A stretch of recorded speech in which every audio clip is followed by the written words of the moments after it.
Hey everybody! Today I am making chicken cheesesteak, and this recipe comes from the salted pepper. Again, you've heard me say it before. If you're not following the salted pepper, you're definitely missing out.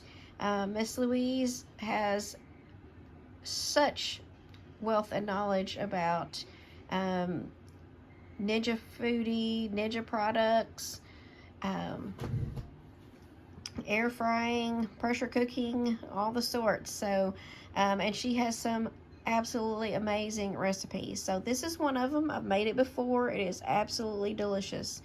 So I am going to double the recipe, and what I have here is a fourth a teaspoon of black pepper and a fourth a teaspoon of sea salt.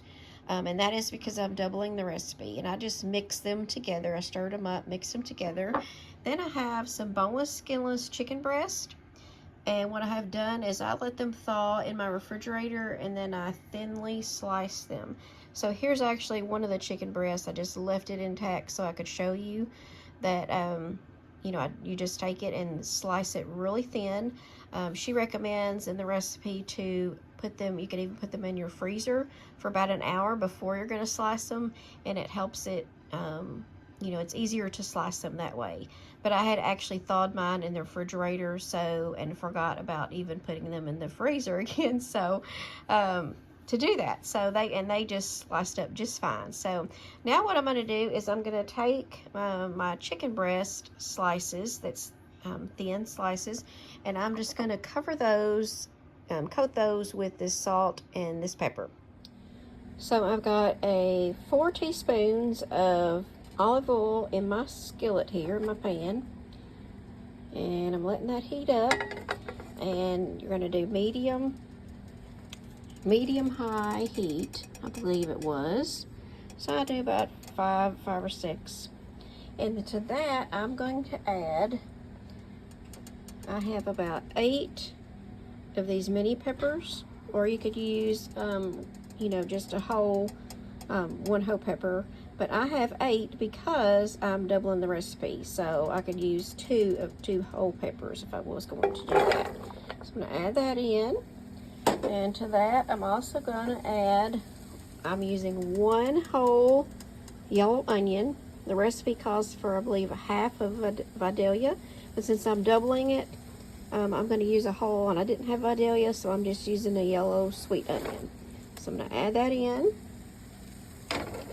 And then to that, I'm going to add, I'm doubling the recipe, so it's a 1/4 a teaspoon of pepper and a 1/4 a teaspoon of sea salt, but I've doubled that. So I'm going to add that to it and saute this for a few minutes. Okay, so saute this for a minute or 2. And now I'm going to add in my seasoned chicken. And what to do is just kind of push this over to the side so that you can, because you want to get all your chicken kind of on the bottom of the pan so that it'll saute really good. And what I did is I just mixed my chicken in a Ziploc bag to mix that up with. So see, so I'm going to add that into this mixture.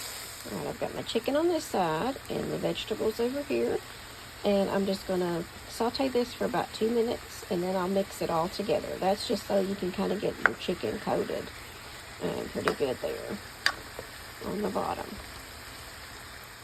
And I think I forgot to mention that the chicken is 10 to 12 ounces for the recipe, and I kind of doubled mine. So, and I'm just letting this cook. I mixed it all together now, and I'm going to let this cook. I want to get my chicken cooked done good.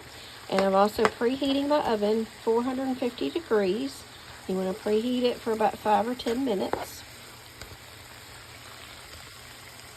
See how that's all cooking right in there. There's some that needs to get done.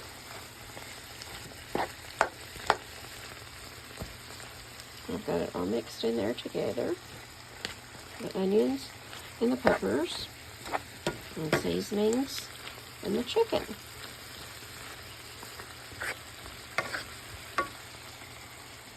Okay, now I'm going to add, the recipe calls for 2 tablespoons of banana pepper juice, and I'm doubling the recipe, so I have 4 tablespoons. adding to this. And also 2 tablespoons of banana peppers. And I am doubling it, so I've got about 4. So 4 tablespoons. And then you're just going to continue to mix that all together and saute that until your chicken is done. So I'm going to mix this all in good. And you just saute it until your chicken is done. In with the peppers and the juice. Okay, so my chicken mixture is done. So I've just turned that down on low so it'll stay warm. I have some sub rows here, and I've just opened them, and what I'm going to do is put mayo on both sides, this side and this side, both sides of the sub. And I am using Duke's. Okay, I've got Duke's on there. Now what I'm going to do is I'm going to take some of this mixture and just put it on one side of your roll, your sub rolls here, your sub, just like you're making a sandwich.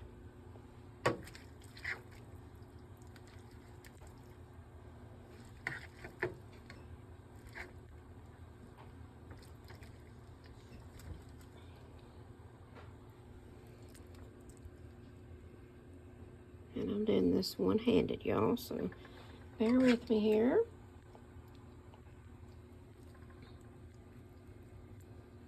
Alright, so just pile it up on there.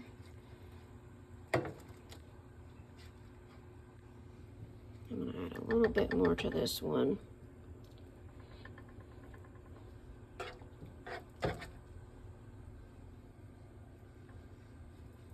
Alright, that looks pretty good there.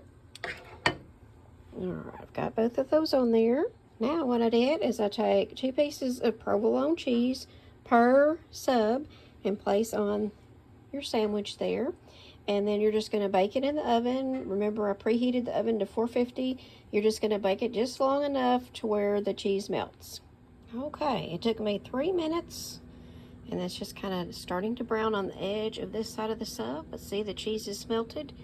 And I'll fold this over into a sandwich and then cut it in half. Or just eat it whole. And you've got a delicious chicken cheese steak.